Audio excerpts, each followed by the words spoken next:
Hello and welcome back to Tinker Talks Guns. So, Lehigh Defense makes some very innovative bullets that operate on rather unconventional principles, such as the Xtreme Defender and Xtreme Penetrator. They also make the 30 caliber 308 Xtreme Cavitator. This is an 85 grain bullet with a very unconventional nose profile. Let me see if I can show this in a way that you can actually see it.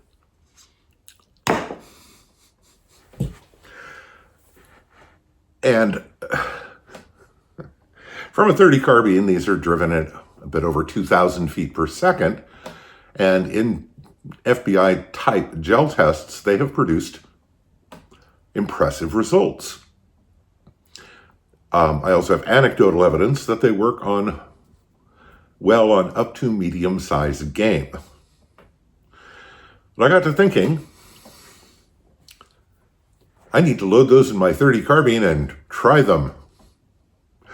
But in the meantime, I thought, what else is 30 caliber? The Zastava M57 Tokarev is also 30 caliber, often called 30 Tokarev or 7.62 by 25 millimeter.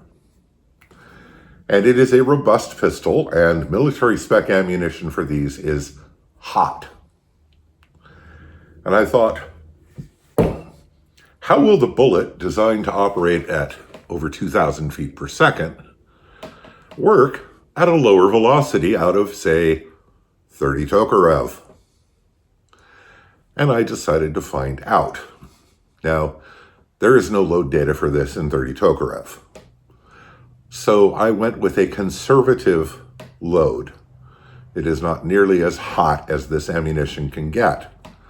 But we wanted to see how hot. So I took it to the range and chronographed it to see how it does.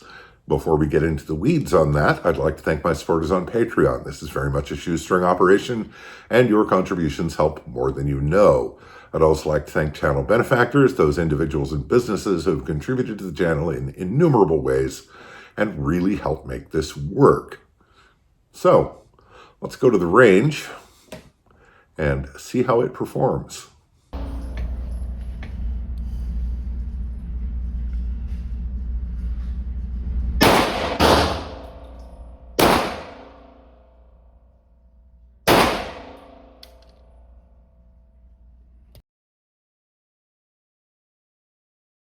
So, the Garmin Chronograph, over 3 shots, gave an average of 1,277 feet per second with a extreme spread of 51 feet per second.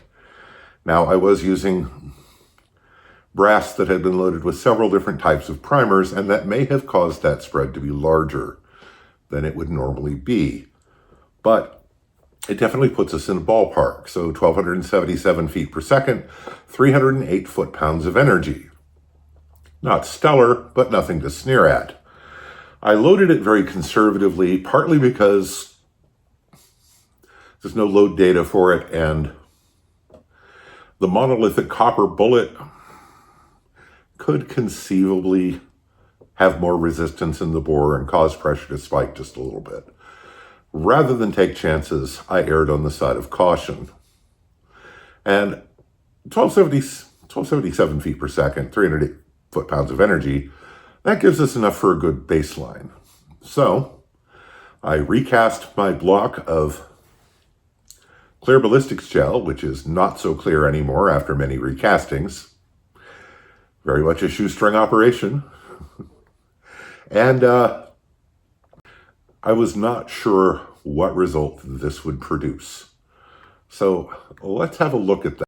Okay, so what we have down there is 17.5 inches of gel, clear ballistics gel that is not so clear anymore after several recastings, backed up by 6 inches of kiln-dried maple.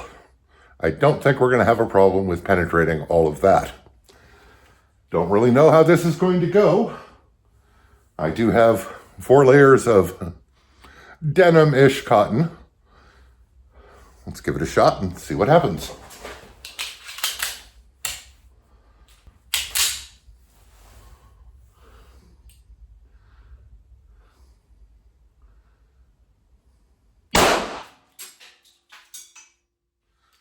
All right, let's have a look and see how that went.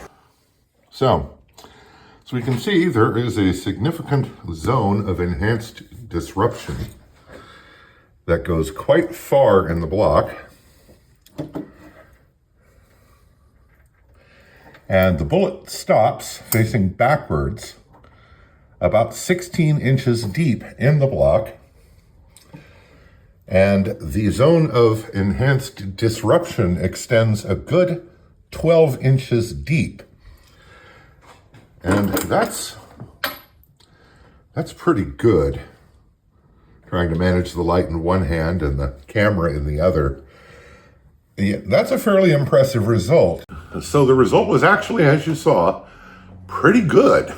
The wound track extended 16 inches deep. The zone of enhanced disruption from whatever effect these bizarre bullets produce extended 12 inches. And that's quite good. Also, there's a lot of room to hot this up, I am pretty sure, now that I've fired it. The expended brass shows no indications of excessive pressure, no bulge primers, nothing like that. As I said, this is, as intended, a mild load.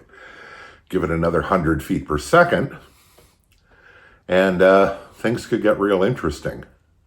Now, would I hunt with this? Oh, hell no. 308 foot-pounds of energy, a little sketchy on something like a deer, even our relatively modestly sized local deer.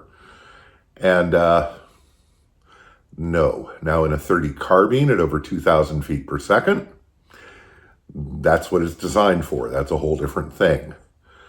Now, defensive ammunition in 7.62 Tokarev is pretty thin on the ground. And if for some bizarre reason you decided to resort to one of these for self-defense, I dare say this load is going to do the job about as well as anything. So pretty cool stuff. I may revisit this a little later with a load closer to 1,350 to 1,400 feet per second and see what kind of results we get then. And if you're wondering why my gel block looked so weird, it's because the circuit breaker on the plug strip popped and the gel cooled before I realized that in the roaster that I was using to heat it up and melt it. So I had a choice of remelting it and waiting another 24 hours to do this test, or just going with the pen-shaped block of ballistics gel, and it worked fine. So it's all good. Anyway, fun test, maybe more to come in the future. I really think that this is a underutilized, underappreciated cartridge. I'm gonna have to give some thought to that. Anyway, that's it for this time. I hope this finds you well. Stay safe, take care, and I'll talk to you again real soon.